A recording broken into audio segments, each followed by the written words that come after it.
ಕಡಿಮೆ ಸಿಬಿಲ್ ಸ್ಕೋರ್ ನಿಂದ ಸಾಲ ಕ್ರೆಡಿಟ್ ಕಾರ್ಡ್ ಅಪ್ಲಿಕೇಶನ್ ರಿಜೆಕ್ಟ್ ಆಗ್ತಾ ಇದೆಯಾ? ಇನ್ನು ಮುಂದೆ ಆಗಲ್ಲ.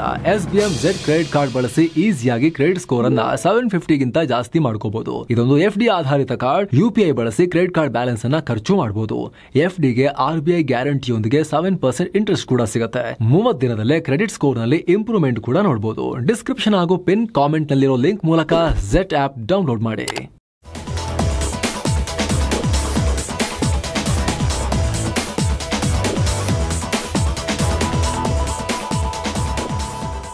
ಹಾಯ್ ಫ್ರೆಂಡ್ಸ್, ಇದು mastmaga.com ಇಂಟರ್ನ್ಯಾಷನಲ್ ಬುಲೆಟಿನ್ ಸುತ್ತು ಜಗತ್ತು. ನಾನು ಅಮರ್ ಪ್ರಸಾದ್. ಸ್ನೇಹಿತರೆ, ಆಪರೇಷನ್ ಸಿಂಧೂರ್ ಸ್ವತಂತ್ರ ಭಾರತದ ಇತಿಹಾಸದಲ್ಲಿ ಭಾರತ ನಡೆಸಿದ ಅತಿದೊಡ್ಡ ಉಗ್ರ ವಿರೋಧಿ ಕಾರ್ಯಾಚರಣೆ.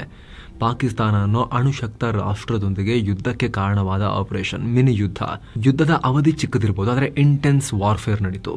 ಈಗ ಇದೇ ಆಪರೇಷನ್ಗೆ ಸಂಬಂಧಪಟ್ಟಂತೆ ಸೇನೆ ಮೈ ಜುಮ್ಮೆನ್ನಿಸೋ ವಿಡಿಯೋವನ್ನು ರಿಲೀಸ್ ಮಾಡಿದೆ. 4 ದಿನದ ಆ ಸಂಘರ್ಷದಲ್ಲಿ ಭಾರತ ಹೇಗೆ ಪಾಕಿಸ್ತಾನವನ್ನು ಅಟ್ಟಾಡಿಸಿ ಹೊಡಿತು, ಭಾರತದ ಮಿಸೈಲ್ಗಳು, ಡ್ರೋನ್ಗಳು, ರಾಕೆಟ್ಗಳು ಹೇಗೆ ಪಾಕಿಸ್ತಾನದ ಉಗ್ರ ನೆಲೆಗಳನ್ನು ಮತ್ತು ಪಾಕ್ ಸೇನೆಯ ದುರಹಂಕಾರವನ್ನು ಮಣ್ಣು ಮಾಡಿದ್ವು ಅನ್ನೋದನ್ನು ಸೇನೆಯ ನಾರ್ದರ್ನ್ ಕಮಾಂಡ್ ರಿಲೀಸ್ ಮಾಡಿದೆ. ಅದರಲ್ಲಿ ಪಹಲ್ಗಾಮ್ ಉಗ್ರ ದಾಳಿಯಿಂದ ಪಾಕ್ ಜೊತೆಗಿನ ಸಂಘರ್ಷ ಮತ್ತು ಕಾಶ್ಮೀರ ಕಣಿವೆಯಲ್ಲಿ ಪುನಃ ಶಾಂತಿ ಸ್ಥಾಪನೆ ಆಗುವವರೆಗೆ ಸೇನೆ ಏನೆಲ್ಲ ಮಾಡ್ತು ಅನ್ನೋ ಮಾಹಿತಿ ಕೊಟ್ಟಿದೆ. ಮೊದಲಿಗೆ ಈ ವಿಡಿಯೋದಲ್ಲಿ ಪಹಲ್ಗಾಮ್ ದಾಳಿಯಿಂದ ಕಾಶ್ಮೀರದ ನೆಮ್ಮದಿ ಕದಡಿರೋ ಬಗ್ಗೆ ಉಲ್ಲೇಖಿಸಲಾಗಿದೆ. ನಂತರ ಈ ದಾಳಿಗೆ ಜಾಗತಿಕ ನಾಯಕರ ರೆಸ್ಪಾನ್ಸ್, ಪಾಕಿಸ್ತಾನಕ್ಕೆ ಮತ್ತು ಉಗ್ರರಿಗೆ PM ನರೇಂದ್ರ ಮೋದಿ ಕೊಟ್ಟ ಎಚ್ಚರಿಕೆ ತೋರಿಸಲಾಗಿದೆ. ಅದಾದಮೇಲೆ ಭಾರತೀಯ ಸೇನೆ ಪಾಕಿಸ್ತಾನವನ್ನ ಹೇಗೆಲ್ಲ ಅಟ್ಟಾಡಿಸಿ ಹೊಡಿತು, ಏನೆಲ್ಲ ಆಕ್ಷನ್ ತಗೊಳ್ತು ಅಂತ ಹೇಳಲಾಗಿದೆ.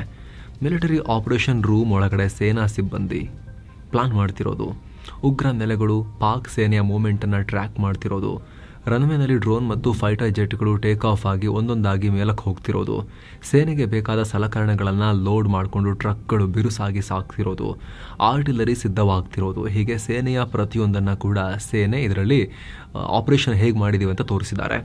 ಅಲ್ಲದೆ ಪಾಕಿಸ್ತಾನ ನಡೆಸಿದ ದಾಳಿಗೆ ಭಾರತದ ಏರ್ ಡಿಫೆನ್ಸ್ ಸಿಸ್ಟಮ್ಗಳು ಆಕ್ಟಿವೇಟ್ ಆಗಿ ಮಠ ಮಧ್ಯಾಹ್ನ ಭಾರತದ ಡ್ರೋನ್ ಸ್ಟ್ರೈಕ್ಗಳು ಪಾಕಿಸ್ತಾನದ ಒಳಗೆ ನುಗ್ಗಿ ದಾಳಿ ಮಾಡಿದ್ದು, ಭಾರತೀಯ ಮಿಸೈಲ್ಗಳು ಮಿಂಚಿಗೂ ವೇಗವಾಗಿ ಪಾಕಿಸ್ತಾನದ ಕಡೆಗೆ ನುಗ್ಗಿದ್ದು, ಗಡಿಯುದ್ದಕ್ಕೂ ಪಾಕ್ ಪೋಸ್ಟ್ಗಳು ಧ್ವಂಸ ಆಗಿದ್ದು ಎಲ್ಲವನ್ನು ತೋರಿಸಲಾಗಿದೆ. ಉಗ್ರ ನೆಲೆಗಳ ಮೇಲೆ ಭಾರತ ಸುರಿಸಿದ ಬೆಂಕಿ ಮಳೆಯನ್ನು ಕೂಡ ತೋರಿಸಲಾಗಿದೆ. ಸುಮಾರು 5 ನಿಮಿಷದ ವಿಡಿಯೋ. ಇದರಲ್ಲಿ ನಾರ್ದರ್ನ್ ಕಮಾಂಡ್ನ ಶಕ್ತಿ ಮತ್ತು ಕಮಿಟ್ಮೆಂಟ್ ಬಗ್ಗೆ ದೇಶಕ್ಕೆ ಮನವರಿಕೆ ಮಾಡಲಾಗಿದೆ. ಪಹಲ್ಗಾಮ್ ದಾಳಿ ನಂತರ ನಾವಿದಕ್ಕೆ ತಯಾರಿ ನಡೆಸಿದ್ವಿ, ಆಧುನಿಕ ಮಿಲಿಟರಿ ಟೆಕ್ನಾಲಜಿಗಳನ್ನೆಲ್ಲ ಆಕ್ಟಿವೇಟ್ ಮಾಡಿದ್ವಿ, ಕ್ಯಾಮೆರಾ, ಡ್ರೋನ್, ರೇಡಾರ್, ಸೆನ್ಸಾರ್ ಎಲ್ಲವನ್ನ ಯುದ್ಧ ರಂಗಕ್ಕೆ ಇಳಿಸಿದ್ವಿ. ಪಾಕಿಸ್ತಾನದ ಒಳಗಿರೋ ಉಗ್ರ ನೆಲೆಗಳನ್ನು ಹತ್ತಿರದಿಂದ ಮಾನಿಟರ್ ಮಾಡ್ತಾ ಇಂಚಿಂಚು ಮಾಹಿತಿ ಪಡೆಯಲಾಗ್ತಾ ಇತ್ತು. ಗುಪ್ತಚರ ಏಜೆನ್ಸಿ ಮತ್ತು ಇತರ ಭದ್ರತಾ ಪಡೆಗಳ ಸಹಯೋಗದೊಂದಿಗೆ ಪಹಲ್ಗಾಮ್ ಉಗ್ರ ದಾಳಿಗೆ ಸಹಾಯ ಮಾಡಿದ್ದ ಉಗ್ರರು ಮತ್ತು ಅವರಿದ್ದ ಜಾಗವನ್ನು ಆಕ್ಯುರೇಟ್ ಆಗಿ ಪಿನ್ ಪಾಯಿಂಟ್ ಆಕ್ಯುರಸಿಯೊಂದಿಗೆ ಟ್ರ್ಯಾಕ್ ಮಾಡಿ ಹೊಡೆಯೋಕೆ ಸಾಧ್ಯ ಆಯಿತು. ವಿಧ್ವಂಸವನ್ನು ಸೃಷ್ಟಿಸೋಕೆ ಸೇನೆ ತನ್ನೆಲ್ಲ ಆಸೆಟ್ಗಳನ್ನು ಸನ್ನದ್ಧಗೊಳಿಸಿತ್ತು. ಮೇ 7ರ ನಡುರಾತ್ರಿ ಭಾರತೀಯ ಸೇನೆ ಪಾಕಿಸ್ತಾನದೊಳಗಿದ್ದ ಉಗ್ರ ನೆಲೆಗಳ ಮೇಲೆ ದಾಳಿ ಮಾಡಿತು. ಲಷ್ಕರ್, ಜೈಷ್, ಹಿಜ್ಬುಲ್ ಸಂಘಟನೆಗೆ ಸೇರಿದ ಕ್ಯಾಂಪ್ಗಳನ್ನು ಧ್ವಂಸ ಮಾಡಿದ್ವಿ. ಮೊದಲೇ ಪ್ಲಾನ್ ಮಾಡಿದ ರೀತಿ ಬಹಳ ಜಾಗರೂಕತೆಯಿಂದ ಗುರಿಗಳನ್ನು ಮಾತ್ರ ಹೊಡಿಬೇಕು, ಅಕ್ಕಪಕ್ಕ ಬೇರೆಯವ್ರಿಗೆ ಡ್ಯಾಮೇಜ್ ಆಗಬಾರ್ದು, ಆ ರೀತಿ ಪಿನ್ ಪಾಯಿಂಟ್ ಆಕ್ಯುರಸಿಯೊಂದಿಗೆ ಹೊಡೆದ್ವಿ. ಆರಂಭದಲ್ಲಿ ಉಗ್ರ ನೆಲೆಗಳನ್ನು ಮಾತ್ರ ಧ್ವಂಸ ಮಾಡಲಾಯಿತೆ ಹೊರತು ಇನ್ಯಾವುದಕ್ಕೂ ಹಾನಿ ಮಾಡಲಿಲ್ಲ. ಆದರೆ ಪಾಕಿಸ್ತಾನ ಸೇನೆ ಯುದ್ಧಕ್ಕೆ ಬಂದಂಗೆ ಬಂತು. ಸುಮ್ಮನೆ ಭಾರತದ ಮೇಲೆ ಡ್ರೋನ್ ಮತ್ತು ಆರ್ಟಿಲರಿ ಬಳಸಿ ದಾಳಿ ಮಾಡ್ತು. ಇದಕ್ಕೆ ಭಾರತೀಯ ಸೇನೆ ಪ್ರತ್ಯುತ್ತರ ಹೇಳಬೇಕಾಯಿತು. ನಮ್ಮ ಸೇನೆ ಮತ್ತು ಅತ್ಯಾಧುನಿಕ ಶಸ್ತ್ರಾಸ್ತ್ರ, ಏರ್ ಡಿಫೆನ್ಸ್ ಸಿಸ್ಟಮ್ಗಳು ಪಾಕಿಸ್ತಾನದ ಎಲ್ಲ ಪ್ಲಾನ್ಗಳನ್ನು ಜಸ್ಟ್ 88 ಗಂಟೆಗಳಲ್ಲಿ ನುಚ್ಚು ನೂರು ಮಾಡಿತು. ಸೇನೆಯ ನಾರ್ದರ್ನ್ ಕಮಾಂಡ್ LAC ಗಡಿಯುದ್ದಕ್ಕೂ ಇದ್ದ ಮತ್ತಷ್ಟು ಉಗ್ರ ನೆಲೆ ಮತ್ತು ಪಾಕ್ ಸೇನಾ ಇನ್ಫ್ರಾಗಳನ್ನು ಫರ್ದರ್ ಇನ್ನಷ್ಟು ಟಾರ್ಗೆಟ್ ಮಾಡಿ ಧ್ವಂಸ ಮಾಡಿತು. ಭಾರತದ ಒಳಗೆ ಉಗ್ರರನ್ನ ಒಳನುಸುಳಿಸೋಕೆ, ಉಗ್ರರಿಗೆ ಸಹಾಯ ಮಾಡೋಕೆ ಇವುಗಳನ್ನು ಬಳಸಲಾಗಿತ್ತು. ನಾವು ನಾಗರಿಕರಿಗೆ ಮತ್ತು ಇತರ ಸಾಮಾನ್ಯರ ಆಸ್ತಿಗಳಿಗೆ ಡ್ಯಾಮೇಜ್ ಆಗದಂತೆ ನೋಡಿಕೊಂಡ್ವಿ. ಪಾಕಿಸ್ತಾನದ ಉಗ್ರ ಕೃತ್ಯಗಳಿಗೆ ಪ್ರತಿಕಾರ ಹೇಳಲಾಗಿದೆ. ಕಾರ್ಯಾಚರಣೆ ಬೆನ್ನಲ್ಲೇ ಭಾರತದ ರಕ್ಷಣಾ ಮಂತ್ರಿ, chief of defence staff, chief of army staff, ಸೇನಾ ಸಿಬ್ಬಂದಿ ಇವರೆಲ್ಲ ಮೀಟ್ ಆದರು, ಘಟನೆ ಬಗ್ಗೆ ಚರ್ಚೆ ಮಾಡಿದ್ರು. ಶೌರ್ಯಕ್ಕೆ ಮೆಚ್ಚುಗೆ ವ್ಯಕ್ತಪಡಿಸಲಾಯಿತು. ಇದರೊಂದಿಗೆ ಕಾಶ್ಮೀರದಲ್ಲಿ ಪುನಃ ಶಾಂತಿ ಸ್ಥಾಪನೆಯಾಯಿತು, ಅನ್ಯಾಯ ಮಾಡಿದವರಿಗೆ ಪನಿಷ್ಮೆಂಟ್ ಕೊಡಲಾಯಿತು, ಪ್ರವಾಸಿಗರು ಮತ್ತೆ ಇಲ್ಲಿಗೆ ವಾಪಸ್ ಬರೋ ರೀತಿ ಆಗ್ತಾ ಇದೆ. ಕಾಶ್ಮೀರದಲ್ಲಿ ಅತಿ ಎತ್ತರದ ಸೇತುವೆ ಕೂಡ ಪಹಲ್ಗಾಮ್ ದಾಳಿಯ ಕೆಲವೇ ಹೊತ್ತಲ್ಲಿ ನಾವು ಉದ್ಘಾಟನೆ ಕೂಡ ಮಾಡಿದ್ವಿ. ಪ್ರಾದೇಶಿಕ ಸ್ಥಿರತೆ ಮತ್ತು ಶಾಂತಿಗೆ ಭಾರತೀಯ ಸೇನೆ ಯಾವಾಗಲೂ ಕಮಿಟ್ ಆಗಿರುತ್ತೆ. ಅದನ್ನ ಆಪರೇಷನ್ ಸಿಂಧೂರ್ ಮೂಲಕ ನಾವು ತೋರಿಸ್ಕೊಟ್ಟಿದ್ದೀವಿ ಅಂತ ಸೇನೆಯ ನಾರ್ದರ್ನ್ ಕಮಾಂಡ್ ಡೀಟೇಲ್ ಆಗಿ ಮಾಹಿತಿ ಕೊಟ್ಟಿದೆ. ಸ್ನೇಹಿತರೆ, ಇಲ್ಲಿ ದೃಶ್ಯಗಳನ್ನ ನೋಡ್ತಾ ಇದ್ರೆ, ರಿಯಲ್ ದೃಶ್ಯಗಳನ್ನ ನೋಡ್ತಾ ಇದ್ರೆ ಆಪರೇಷನ್ಸ್ದು ಆ ಟೈಮ್ನಲ್ಲಿ ಏನು ರಿಪೋರ್ಟ್ ಆಗಿತ್ತು ಅಥವಾ ಸೇನೆ ಏನು ಹೇಳ್ಕೊಳ್ತು ಅದಕ್ಕಿಂತ ಭಾರಿ ಡ್ಯಾಮೇಜ್ ಅನ್ನ ಪಾಕಿಸ್ತಾನಕ್ಕೆ ಮಾಡಿರೋದು ಸ್ಪಷ್ಟವಾಗಿ ಕಾಣಿಸ್ತಾ ಇದೆ. ಬರೀ ಆಪರೇಷನ್ ಸಿಂಧೂರ್ ಮಾತ್ರ ಅಲ್ಲ, ಆಪರೇಷನ್ ಸಿಂಧೂರ್ನ ಪರಿಣಾಮ ಪಾಕಿಸ್ತಾನ ಆಪರೇಷನ್ ತಂದೂರ್ ಫೇಸ್ ಮಾಡಿದೆ ಅನ್ನೋದು ಸ್ಪಷ್ಟವಾಗಿ ಇಲ್ಲಿ ಗೊತ್ತಾಗುತ್ತೆ. ಎಲ್ಲ ಬೆಂಕಿ ಮಳೆ ಆಗಿದೆ ಅವ್ರ ಮೇಲೆ. ಮತ್ತೊಂದು ಕಡೆ ಭಾರತ ಬಾಂಗ್ಲಾ ಗಡಿಯಲ್ಲಿ ದಿನೇ ದಿನೇ ಪ್ರಕ್ಷುಬ್ಧ ವಾತಾವರಣ ಹೆಚ್ಚಾಗ್ತಿರೋ ಹೊತ್ತಲ್ಲಿ ಭಾರತ ದೊಡ್ಡ ಹೆಜ್ಜೆ ಇಟ್ಟಿದೆ. ಬಾಂಗ್ಲಾ ಗಡಿ ಕಾಯ್ತಿರೋ ಭದ್ರತಾ ಪಡೆ BSF ಯೋಧರಿಗೆ ಬಾಡಿ ವೋರ್ನ್ ಕ್ಯಾಮೆರಾವನ್ನ ಕೊಡೋಕೆ ಸರ್ಕಾರ ಸಜ್ಜಾಗಿದೆ. ಒಟ್ಟು 5,000 ಕ್ಯಾಮೆರಾಗಳನ್ನ BSFಗೆ ಕೊಡಲಾಗ್ತಿದೆ. ಅಕ್ರಮ ಬಾಂಗ್ಲಾ ವಲಸಿಗರನ್ನ ಗಡಿಪಾರು ಮಾಡುವಾಗ ಮತ್ತು ಬಾಂಗ್ಲಾ ಪುಂಡರು BSF ಪಡೆ ಮೇಲೆ ದಾಳಿ ನಡೆಸಿದಾಗ ದೃಶ್ಯಗಳನ್ನ ಮತ್ತು ಸಾಕ್ಷ್ಯಗಳನ್ನ ಈ ಬಾಡಿ ವೋರ್ನ್ ಕ್ಯಾಮೆರಾಗಳು ಸೆರೆ ಹಿಡಿಯಲಿವೆ. ಜೊತೆಗೆ ಮಾದಕ ವಸ್ತು ಮತ್ತು ದನ ಕಳ್ಳ ಸಾಗಾಣಿಕೆ, ನಕಲಿ ನೋಟು, ಮಾನವ ಕಳ್ಳ ಸಾಗಾಣಿಕೆ ಮತ್ತು ಅಕ್ರಮ ಒಳನುಸುಳುವಿಕೆಯಂತಹ ಚಟುವಟಿಕೆಗಳ ಮೇಲೂ ಕೂಡ ರಾತ್ರಿ ಹೊತ್ತು BSF ಪಡೆ ಕ್ಯಾಮೆರಾ ಮೂಲಕ ಹದ್ದಿನ ಕಣ್ಣಿಡಬಹುದು. ಈ ಕ್ಯಾಮೆರಾಗಳಿಗೆ ಸುಮಾರು 12 ರಿಂದ 14 ಗಂಟೆಯ ಫುಟೇಜ್ ರೆಕಾರ್ಡ್ ಮಾಡಿಕೊಳ್ಳೋ ಸಾಮರ್ಥ್ಯ ಇದ್ದು 2 ಬ್ಯಾಚ್ಗಳಲ್ಲಿ BSF ನ ಕೈಗಿದು ಸೇರ್ತವೆ. ಸದ್ಯ ಬಾಂಗ್ಲಾ ಜೊತೆಗಿನ ಗಡಿ ಪರಿಸ್ಥಿತಿಯನ್ನ ಮೈಂಡಲ್ಲಿ ಇಟ್ಕೊಂಡು ಈ ಹೆಜ್ಜೆ ಇಟ್ಟಿದೆ. ಇದಕ್ಕೆ ಕೇಂದ್ರ ಗೃಹ ಇಲಾಖೆ ಅನುಮೋದನೆ ಕೊಟ್ಟಿದೆ. ಈ ಬಾಡಿ ವೋರ್ನ್ ಕ್ಯಾಮೆರಾ ಜೊತೆ ಅಂದ್ರೆ ದೇಹದಲ್ಲಿ ಅಳವಡಿಸಿಕೊಳ್ಳೋ ಈ ಕ್ಯಾಮೆರಾಗಳ ಜೊತೆ ಬಾಂಗ್ಲಾ ಗಡಿಯ ಕೆಲ ಬಾರ್ಡರ್ ಔಟ್ಪೋಸ್ಟ್ ಗಳಿಗೆ ಬಯೋಮೆಟ್ರಿಕ್ ಡೇಟಾ ರೆಕಾರ್ಡಿಂಗ್ ಮಷಿನ್ ಕೊಡೋಕು ಗೃಹ ಇಲಾಖೆ ಸಜ್ಜಾಗಿದೆ. ಇದರಿಂದ ಅಕ್ರಮ ವಲಸಿಗರ ಬಯೋಮೆಟ್ರಿಕ್ ಮತ್ತು ಕಣ್ಣಿನ ಸ್ಕ್ಯಾನ್ ಅನ್ನ ಪಡೆಯಲಾಗುತ್ತೆ. ಹಿಡಿದು ರೆಕಾರ್ಡ್ ಮಾಡ್ಕೊಳ್ತಾರೆ. ನಂತರ ಈ ಅಕ್ರಮ ವಲಸಿಗರ ದಾಖಲೆಗಳನ್ನ ವಿದೇಶಿಗರ ನೋಂದಣಿ ಕಚೇರಿಗೆ ಕೊಡಲಾಗುತ್ತೆ. ಆಮೇಲೆ ಭಾರತ ಸರ್ಕಾರದ ಗೃಹ ಇಲಾಖೆಯ ಡೇಟಾಬೇಸ್ ನಲ್ಲಿ ಈ ಬಯೋಮೆಟ್ರಿಕ್ ಸಿಸ್ಟಮ್ ಇರುತ್ತೆ. ಯಾವುದೇ ಅಪರಾಧ ಕೃತ್ಯಗಳಾದಾಗ ಜಸ್ಟ್ ಅದನ್ನ ರನ್ ಮಾಡಿದ್ರೆ ಸಾಕು, ಯಾರು ಏನು ಎಲ್ಲವೂ ಕೂಡ ರೆಕಾರ್ಡ್ ಸಿಗುತ್ತೆ. ಒಟ್ಟಲ್ಲಿ ಅವರ ಜಾತಕ ನಮ್ಮ ಕೈಗೆ ಸಿಕ್ಕಿರುತ್ತೆ. ಶೇಖ್ ಹಸೀನಾ ಪಲಾಯನ ಮಾಡಿ ಬಾಂಗ್ಲಾದಲ್ಲಿ ಯೂನುಸ್ ಗ್ಯಾಂಗ್ ಅಧಿಕಾರಕ್ಕೆ ಬಂದ ನಂತರ ಅಕ್ರಮ ಮಾದಕ ವಸ್ತು ಕಳ್ಳ ಸಾಗಾಣಿಕೆದಾರರ ಸೋಗಿನಲ್ಲಿ ಬಾಂಗ್ಲಾ ಪುಂಡರು BSF ಪಡೆಗಳ ಮೇಲೆ ದಾಳಿ ಕೂಡ ಮಾಡ್ತಿದ್ದಾರೆ. ಸೇನೆ 2-3 ಸಲ ವಾರ್ನಿಂಗ್ ಕೊಟ್ಟರು ಕೂಡ ಪುಂಡಾಟ ಮಾಡ್ತಾನೆ ಇದ್ದಾರೆ. ಸೇನೆಯ ಗುಂಡೇಟಿಗೆ ಬಲಿಯಾಗ್ತಾ ಇದ್ದಾರೆ. ಕಳೆದ 11 ತಿಂಗಳಲ್ಲಿ ಒಟ್ಟು 34 ಬಾಂಗ್ಲಾ ಪುಂಡರನ್ನ BSF ಪಡೆಗಳು ಹೊಡೆದು ಹಾಕಿವೆ. ಇದನ್ನೇ ಮುಂದಿಟ್ಕೊಂಡು ಯೂನುಸ್ ಆಡಳಿತ ಮತ್ತು ಬಾಂಗ್ಲಾ ಸೇನೆ ಅನ್ಯಾಯವಾಗಿ ಭಾರತ ನಮ್ಮ ಪ್ರಜೆಗಳನ್ನ ಹತ್ಯೆ ಮಾಡ್ತಿದೆ ಅಂತ ಆರೋಪಿಸ್ತಾ ಇದೆ. ಇದರ ಜೊತೆಗೆ ಬಾಂಗ್ಲಾ ಅಕ್ರಮ ವಲಸಿಗರ ಕಾಟ ಕೂಡ ಭಾರಿ ಪ್ರಮಾಣದಲ್ಲಿ ಹೆಚ್ಚಾಗ್ತಿದೆ. ಹೀಗಾಗಿ ಸಾಕ್ಷ್ಯ ಸಮೇತ ಹೊಡಿತೀವಿ ಬನ್ನಿ ಮೇಲೆ ಅಂತ ಹೇಳಿ ಭಾರತ ಈ ಸ್ಟ್ರಾಟಜಿಯನ್ನ ಈಗ ಅನುಸರಿಸೋಕೆ ಮುಂದಾಗಿದೆ. ಮತ್ತೊಂದು ಕಡೆ ಅಮೆರಿಕ ಅಧ್ಯಕ್ಷ ಟ್ರಂಪ್ ಚೀನಾ ಜೊತೆಗಿನ ವ್ಯಾಪಾರ ಒಪ್ಪಂದದ ಬಗ್ಗೆ ಸುಳಿವು ಕೊಟ್ಟಿದ್ದಾರೆ. ಅಮೆರಿಕ ಚೀನಾ ಜೊತೆಗಿನ ವ್ಯಾಪಾರ ಒಪ್ಪಂದಕ್ಕೆ ಬಹಳ ಹತ್ತಿರದಲ್ಲಿದೆ. ಹೀಗಾಗಿ ಅದೇನಾಗುತ್ತೋ ನೋಡಬೇಕು ಅಂತ ಟ್ರಂಪ್ ಹೇಳಿದ್ದಾರೆ. ಇನ್ನು ಯುರೋಪಿಯನ್ ಯೂನಿಯನ್ ಜೊತೆಗೆ ಟ್ರಂಪ್ ವ್ಯಾಪಾರ ಒಪ್ಪಂದವನ್ನ ಕುದುರಿಸಿಕೊಂಡಿದ್ದಾರೆ. ಅಮೆರಿಕಗೆ ಆಮದಾಗೋ ಯುರೋಪಿಯನ್ ಯೂನಿಯನ್ ಸರಕುಗಳ ಮೇಲೆ ಟ್ರಂಪ್ 15% ಟ್ಯಾರಿಫ್ ಘೋಷಿಸಿದ್ದಾರೆ. ಇದಕ್ಕೆ ಪ್ರತಿಯಾಗಿ ಯುರೋಪಿಯನ್ ಯೂನಿಯನ್ ಭಾರಿ ಪ್ರಮಾಣದಲ್ಲಿ ಅಮೆರಿಕದ ಎನರ್ಜಿ ಪ್ರಾಡಕ್ಟ್ಸ್ ಮತ್ತು ಮಿಲಿಟರಿ ಉಪಕರಣಗಳನ್ನ ಖರೀದಿ ಮಾಡಬೇಕು ಅಂತ ಕಂಡೀಷನ್ಸ್ ಹಾಕಿದ್ದಾರೆ. ಭಾರಿ ಅಂದ್ರೆ ಸುಮ್ಮನೆ ಅಲ್ಲ. ಯುರೋಪಿಯನ್ ಯೂನಿಯನ್ ಅಮೆರಿಕದಿಂದ $750 ಬಿಲಿಯನ್ ನಷ್ಟು ಹೊಸದಾಗಿ ಇದನ್ನ ಖರೀದಿ ಮಾಡಬೇಕು. ಹಾಗೆ $600 ಬಿಲಿಯನ್ ಹೊಸದಾಗಿ ಅಮೆರಿಕದಲ್ಲಿ ಇನ್ವೆಸ್ಟ್ ಮಾಡಬೇಕು. ಸ್ಕಾಟ್ಲೆಂಡ್ ನಲ್ಲಿ ಯುರೋಪಿಯನ್ ಯೂನಿಯನ್ ಅಧ್ಯಕ್ಷ ಉರ್ಸುಲಾ ವಾಂಡರ್ ಲೆಯನ್ ಭೇಟಿ ಮಾಡಿ ಟ್ರಂಪ್ ಈ ಟ್ರೇಡ್ ಡೀಲ್ ಮಾಡ್ಕೊಂಡಿದ್ದಾರೆ. ಇದು ಪವರ್ಫುಲ್ ಡೀಲ್, ಅತ್ಯಂತ ದೊಡ್ಡ ಡೀಲ್. ಈ ಹಿಂದೆ ಇಂಥ ಡೀಲ್ ಯಾವತ್ತೂ ಆಗಲೇ ಇಲ್ಲ.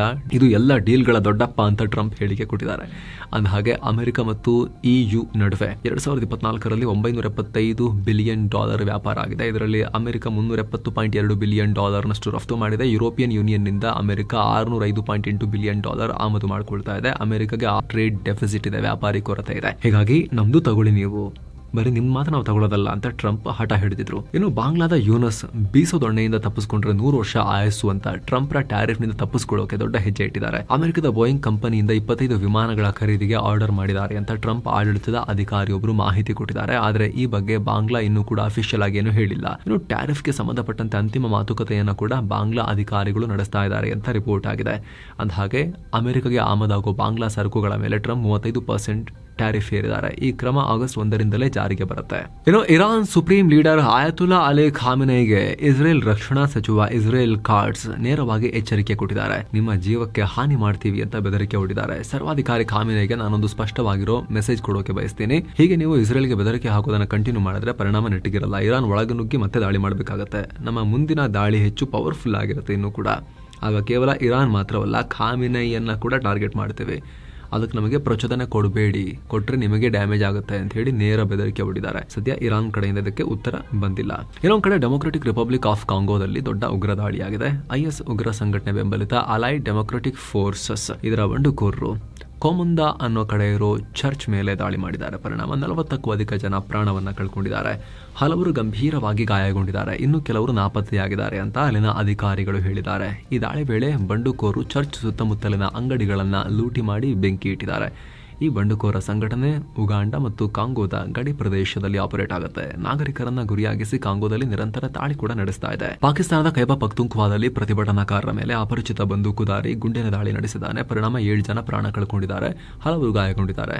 ಪಾಕ್ ಸೇನೆ ಖೈಬರ್ ಪಖ್ತೂನ್ಖ್ವಾದಲ್ಲಿ ಭಯೋತ್ಪಾದನಾ ನಿಗ್ರಹ ಹೆಸರಲ್ಲಿ ಆಪರೇಷನ್ ಲಾಂಚ್ ಮಾಡಿತ್ತು. ಆಗ ಪಾಕ್ ಸೇನೆಯ ಮಾರ್ಟರ್ ದಾಳಿಗೆ ಓರ್ವ ಬಾಲಕಿ ಮೃತಪಟ್ಟಿಲ್ಲ. ಇದನ್ನು ವಿರೋಧಿಸಿ ಬಾಲಕಿ ಕುಟುಂಬದವರು ಪಾಕ್ ಸೇನಾ ಕಚೇರಿ ಮುಂದೆ ಪ್ರತಿಭಟಿಸ್ತಾ ಇದ್ರು. ಆಗ ಈ ಗುಂಡಿನ ದಾಳಿ ಮಾಡಲಾಗಿದೆ. ಇದು ಪ್ರತಿಭಟನೆ ಹತ್ತಿಕ್ಕೋಕೆ ಪಾಕ್ನ ಉಗ್ರ ಸೇನೆ ಉಗ್ರ ಸೇನೆ ಅಲ್ಲ ಅಲ್ಲಿ.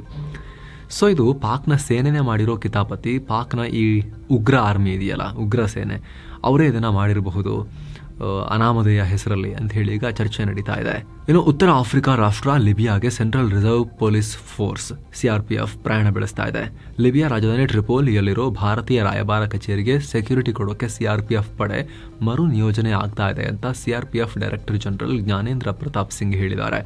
ವಿದೇಶಾಂಗ ಇಲಾಖೆ ಅನುಮತಿ ಕೊಟ್ಟ ನಂತರ ಡೆಪ್ಯೂಟಿ ಕಮಾಂಡೆಂಟ್ ರ್ಯಾಂಕ್ನ ಆಫೀಸರ್ ಸೇರಿ 40 CRPF ಸೈನಿಕರು ಟ್ರಿಪೋಲಿಯಲ್ಲಿರೋ ಭಾರತೀಯ ರಾಯಭಾರ ಕಚೇರಿಗೆ ಪ್ರಯಾಣ ಮಾಡಿ ರಕ್ಷಣೆ ಕೊಡ್ತಾರೆ. ಅಂದಹಾಗೆ ಲಿಬಿಯಾದಲ್ಲಿ ನಾಗರಿಕ ಸಂಘರ್ಷ ಭುಗಿಲೆದ್ದ ನಂತರ ಭಾರತ 2019ರಲ್ಲಿ ತನ್ನ ರಾಯಭಾರ ಕಚೇರಿ ಸಿಬ್ಬಂದಿಯನ್ನ ಮತ್ತು CRPF ಪಡೆಯನ್ನ ಹಿಂದಕ್ಕೆ ತಗೊಂಡಿತ್ತು. ರಾಯಭಾರ ಕಚೇರಿ ಕೆಲಸಗಳನ್ನ ಟ್ಯುನೀಷಿಯಾ ಮತ್ತು ಮಾಲ್ಟಾಗೆ ಶಿಫ್ಟ್ ಮಾಡಲಾಯಿತು. ಇನ್ನು ಕಳೆದ ವರ್ಷದ ಜುಲೈನಲ್ಲಿ ಟ್ರಿಪೋಲಿಯಲ್ಲಿ ರಾಯಭಾರ ಕಚೇರಿಯನ್ನ ರಿಓಪನ್ ಮಾಡಲಾಗಿದೆ. ಹೀಗಾಗಿ CRPF ಲಿಬಿಯಾಗೆ ಪ್ರೊಟೆಕ್ಷನ್ ಕೊಡೋಕೆ ಹೋಗುತ್ತೆ. ಏನೋ ಯುದ್ಧಗ್ರಸ್ತ ಥಾಯ್ಲೆಂಡ್ನಲ್ಲಿ ದೊಡ್ಡ ಉಗ್ರ ದಾಳಿಯಾಗಿದೆ. ಬ್ಯಾಂಕಾಕ್ನಲ್ಲಿ ಸಾಮೂಹಿಕ ಗುಂಡಿನ ದಾಳಿಯಾಗಿದೆ. ಪರಿಣಾಮ ಕನಿಷ್ಠ 6 ಮಂದಿ ಮೃತಪಟ್ಟಿದ್ದಾರೆ. ಇದರಲ್ಲಿ 4 ಭದ್ರತಾ ಸಿಬ್ಬಂದಿ ಇದ್ದಾರೆ. ಗುಂಡಿನ ದಾಳಿ ಮಾಡಿದ ಬಂದೂಕುದಾರಿ ಕೂಡ ಮೃತಪಟ್ಟಿದ್ದಾನೆ. ಬೇರೆಯವರ ಮೇಲೆ ಗುಂಡು ಹಾರಿಸಿದ ನಂತರ ಇದು ತನ್ನ ಜೀವವನ್ನ ತಾನೇ ಮುಗಿಸ್ಕೊಂಡಿದ್ದಾನೆ. ಬ್ಯಾಂಕಾಕ್ನ ಟೋರ್ಕೋರ್ ಅನ್ನೋ ಮಾರ್ಕೆಟ್ನಲ್ಲಿ ಈ ಘಟನೆಯಾಗಿದೆ. ಸದ್ಯ ಘಟನೆ ಕುರಿತು ಪೊಲೀಸರು ತನಿಖೆ ನಡೆಸ್ತಾ ಇದ್ದಾರೆ.